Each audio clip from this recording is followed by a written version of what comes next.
Hoje, domingo 22, à tarde, se nota que as redes sociais pararam. As pessoas estão anestesiadas com esta semana de governo de Michel Temer. A maioria não entendendo este recuo da equipe presidencial em acabar com o Ministério da Cultura diante de protestos de um número significativo de artistas brasileiros, recriam o Ministério da Cultura. Mas esses mesmos artistas que bradaram nas ruas no Festival de Cannes pela volta do Ministério não são os mesmos que nós vemos reclamar da falta de saúde, da falta de educação, da falta de segurança no Brasil. Eles pensam só neles, no dinheiro que iria lhe faltar se acabasse com o Ministério da Cultura. Terminaria a Lei Rouanet e eles teriam que trabalhar. E as pessoas, repito, estão anestesiadas com isso. E ao mesmo tempo que o Brasil assiste o governo Temer ceder e recriar o Ministério da Cultura, continuam esses artistas invadindo os prédios públicos que têm relação com a cultura e prometem lá permanecer mesmo o Ministério tendo sido recriado. Isto é provocação.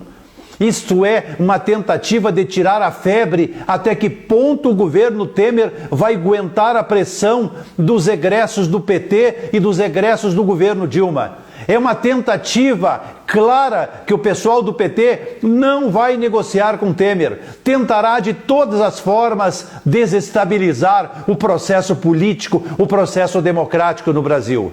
E pela primeira vez, os senhores e as senhoras que assistem meus vídeos, que são veiculados nas redes sociais, mais de 10 milhões de pessoas assistiram meus vídeos. Um deles alcançando 3 milhões. Vocês nunca ouviram Leudo Costa dizer: o momento é de chamarmos os militares para o cenário, para a cena, para que eles mostrem a sua qualificação, a sua capacidade e o poder moderador, que neste momento parece que o Supremo Tribunal Federal está perdendo. Senhores e senhoras do Brasil, no começo dos movimentos de rua, os intervencionistas eram tidos como loucos, eram tidos como viúvas dos militares, eram definidos como lambe-botas de generais, eram definidos como radicais fascistas, como radicais nazistas, por pedirem que os militares voltassem à cena política.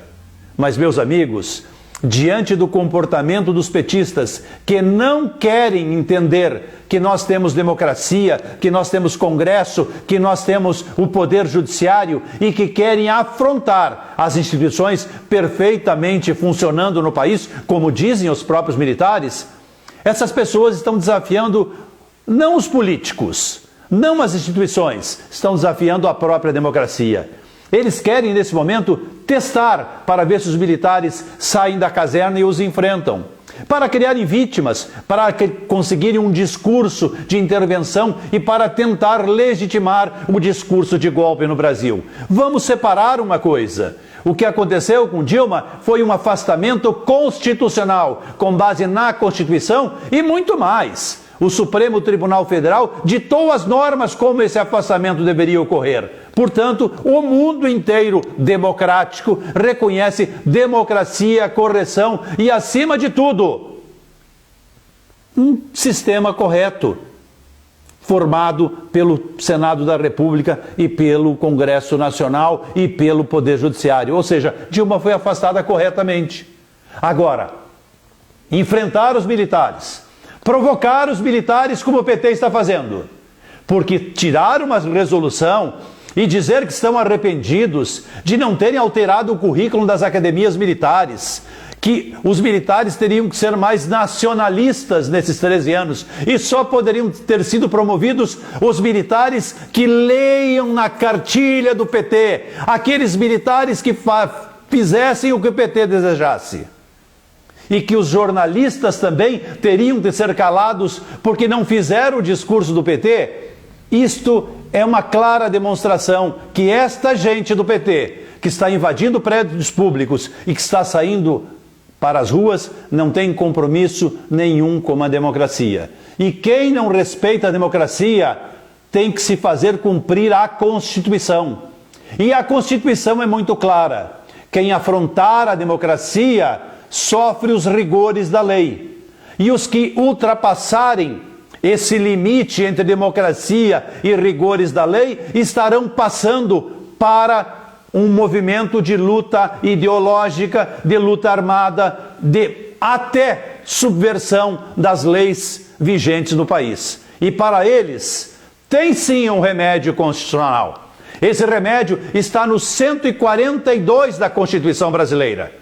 E a hora que for necessário que os militares façam uma intervenção, e agora eu enfrento os advogados que dizem que não há intervenção constitucional. Agora eu enfrento os jornalistas como o Reinaldo Azevedo, que fica fazendo discurso hora da esquerda, hora da direita. Existe sim.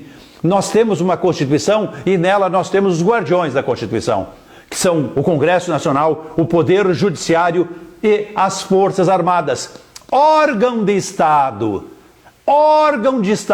para no momento necessário praticar a intervenção convocada pelo presidente da República, presidente do Congresso, presidente do Supremo Tribunal Federal, mas também pelo seu patrão. E o patrão das Forças Armadas é o povo brasileiro, porque os políticos passarão. Os ministros do Supremo Tribunal, se cometerem crimes contra a ordem democrática, também passarão. Agora, essa organização de Estado, que tem a honra, desde Caxias, de fazer permanecer o Estado democrático rígido, a hora que for necessário, eles vão atender sim o chamado do povo brasileiro. E pela primeira vez, vocês assistem neste amigo de vocês a dizer que não está vendo saída não, porque o governo Temer está fraquejando sim. Está se entregando para o pessoal do PT, que não quer sair do poder de jeito nenhum, a ponto do presidente da empresa brasileira de notícias se embebedar depois de demitido e comparecer à sede da emissora em Brasília e querer tomar de assalto o noticiário que iria ao ar às 7 da noite. Isto é ação bolivariana. E os militares já disseram que os militares do Brasil não são bolivarianos, são democratas e estão prontos. Vou aumentar o nível. Estão prontos no plural, Marinha, Aeronáutica e Exército, para fazer cumprir a Constituição na pátria brasileira. Vamos prestar atenção no que esses petistas estão querendo fazer com a nossa democracia e não vamos permitir.